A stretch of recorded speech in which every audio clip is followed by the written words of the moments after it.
This week in Wildcat News, we follow a club through their annual food drive. We meet a student that has a special talent. And we attend the college fair. All these stories and more are coming up because Wildcat News starts now.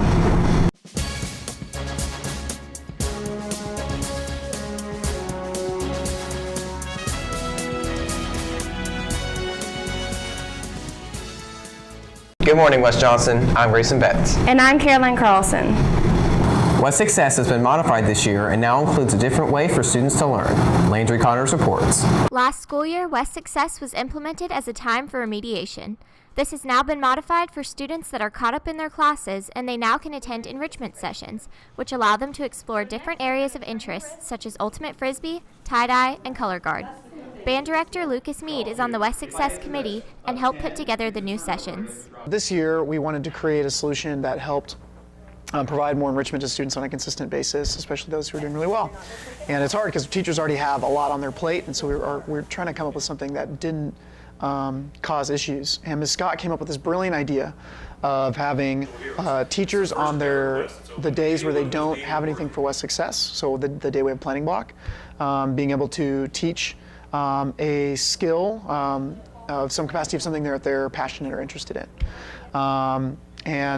We spent a lot of time hashing out all the logistics and figuring out how all it would work and making sure people could be in the right places and getting it toward the system where like teachers would be able to do it without adding a crazy amount to their plate. Senior Caroline Thompson benefited from the enrichment sessions and believes they are helpful for her future.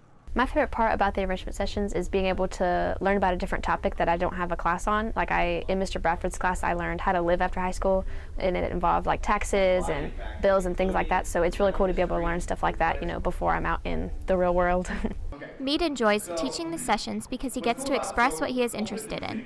As a teacher, it's a dream because we get to just take 40 minutes with students who care about what we're teaching and teach something that we're super passionate about. And that's kind of why we got into the profession. That's cool.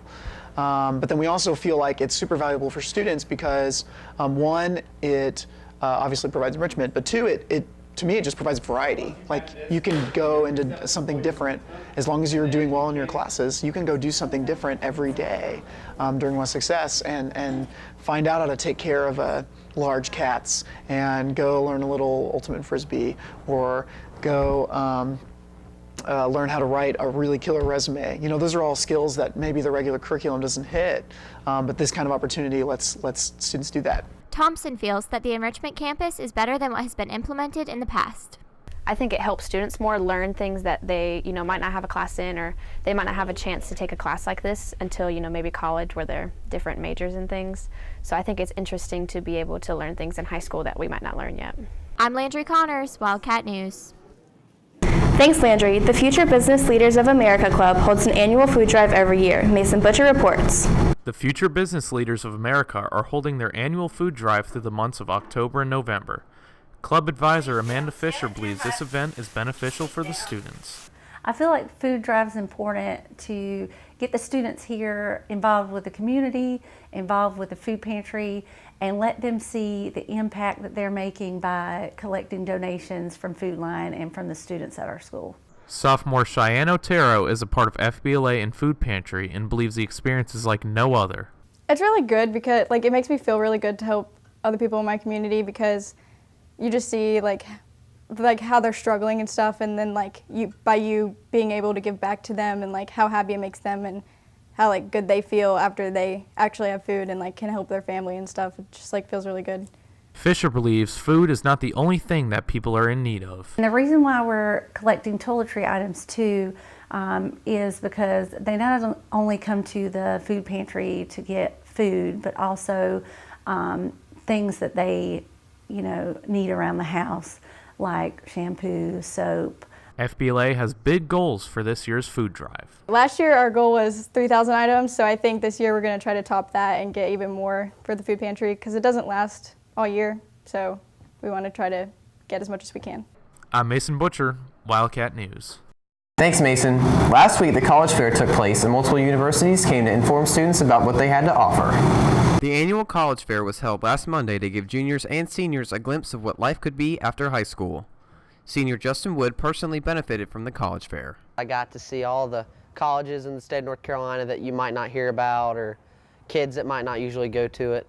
that have interesting majors and degrees that you can get into in different clubs, but mainly just information that you wouldn't normally hear from like your friends or a website of that college. So it was good to figure out some stuff that you wouldn't normally hear. Senior Colby Kuntz was unfamiliar with some of the college attending the fair and was glad to learn more about them. There's a lot of schools I don't really know that were here, or haven't really been able to ask questions that I wanted to because I haven't been able to go there or go on a visit or anything. Wood believes that the college fair gives students a hands-on experience. They answer questions better than what a pamphlet or a website or just a college visit with you and 50 other kids tells you. The college fair is open to both juniors and seniors, but Kuntz believes that juniors benefit the most. Since I'm a senior, I already have most of the information I need from the schools that I want to go to or that I've applied to. So I think it's better for juniors or maybe seniors who haven't decided yet. Wood feels that the fair is helpful for students who are unsure on what to do after high school. Seniors and juniors that really are struggling to figure out what they want to do with life after high school, especially when it comes to college. If they don't know what school they want to go to or what major they want to get into, I think it's a good information session that gets them ready when it comes to applying or college visits. I'm Grayson Betts, Wildcat News. Thanks, Grayson. One student has a talent that can be deceiving to the eye. Miranda Bean reports. He hides, slides, and shuffles cards.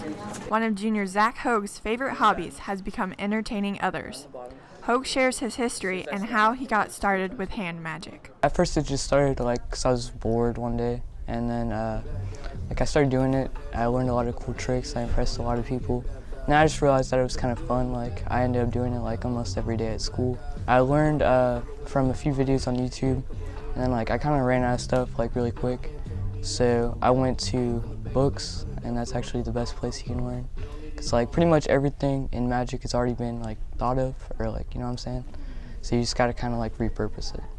Hoag has been performing for about 2 years and explains the style of magic he enjoys to practice. Sleight of hand, close-up stuff. I'm not kind of a stage performer or anything. And sometimes I have trouble with large crowds. I can make things disappear, depends on how big it is though.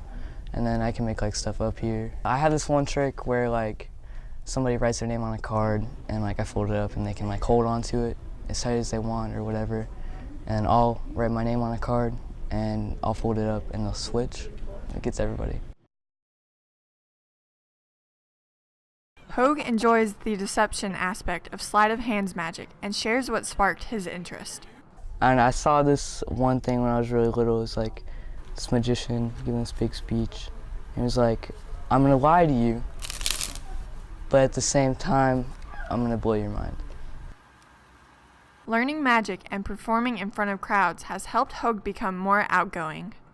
I never would have gotten the courage to go and talk to a lot of people if I didn't start doing that, because it wouldn't have given me a reason to go talk to them.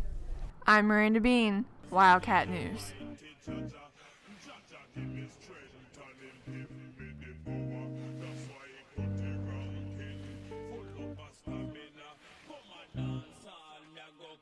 Yeah. Used to wanna be a superhero, flying around with a cape, catching bad guys. Thanks, Miranda. Well, that's all for us this week. If you have any comments, questions, or story leads, email us at wjstudentmedia@gmail.com or send us a tweet at wjstudentmedia. And if you want to watch Wildcat News at home, on the go, or catch up on past episodes, go to wjstudentmedia.com or subscribe to our YouTube channel. I'm Grayson Betts. And I'm Caroline Carlson. Thanks for watching and have a great week.